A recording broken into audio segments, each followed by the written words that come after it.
गरुडजी भगवंत त्यांची आई म्हातारी झाली होती, वयोवृद्ध झाली होती आणि अशी पाहुणे मंडळ भेटायला यायचे. कुणी केळं आणतंय, कुणी सफरचंद आणतंय, कुणी काय खायला घेऊन येतंय. अशा स्थितीमध्ये एक दिवस असा चित्र विचित्र स्वरूपाचा एक माणूस आला आणि आजीनं सांगितलं, आजी मी तुम्हाला उद्या पहाटे पहाटे घेऊन जाणार बर का. आणि हसल्याने निघून गेला. संध्याकाळची गरुडजी घरी आले आणि आईने सांगितलं, म्हणजे बाळा रोज कुणी ना कुणी दारावरती भेटायला येते, कुणी पाहुणे येते, कुणी खायला घेऊन येते, पण आज असा एक विचित्र स्वरूपाचा मनुष्याला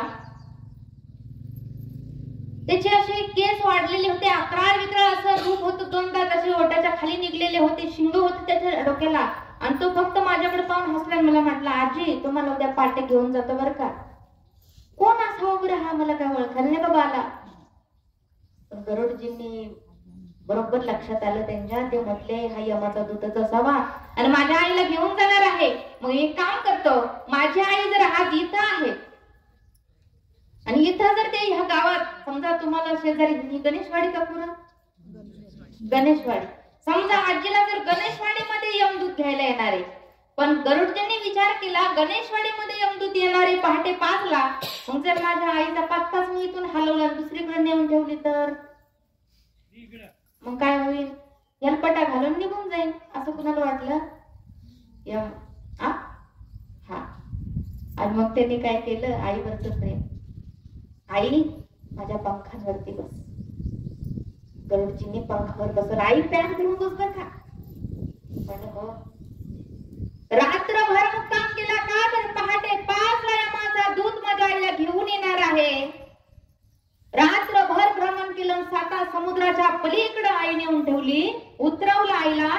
तिथे एक झाड होतं मोठ्या खोडाचं आणि तिथे एक गुहा होती, त्या खोडाला सांगितलं आई तू इथं आता बस, आता तो तुला काल भेटलेला काय इथे येणार.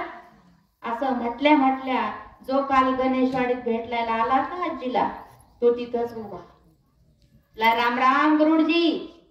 अहो मीच विचार करीत होतो, आजीचं मरण पहाटे 5 ला या झाडाच्या खोडामध्ये आहे आणि आजी तर गणेशवाडी मध्ये, आजी येईन कशी, मी हा विचार करत होतो. पण बरं झालं तुम्ही ठरलेल्या वेळी ठरलेल्या ठिकाणी स्वतःहून आजीला घेऊन आला, माझं काम फत्ते केलं. राम राम असं म्हणून आजी गत प्राण झाली. बघा मरण होतं कुठं, आजी होती कुठं, नेऊन ठेवली कुठं, कशासाठी, प्राण जाऊ नये म्हणून. यमदूत तिथं कसे काय येतील म्हणून.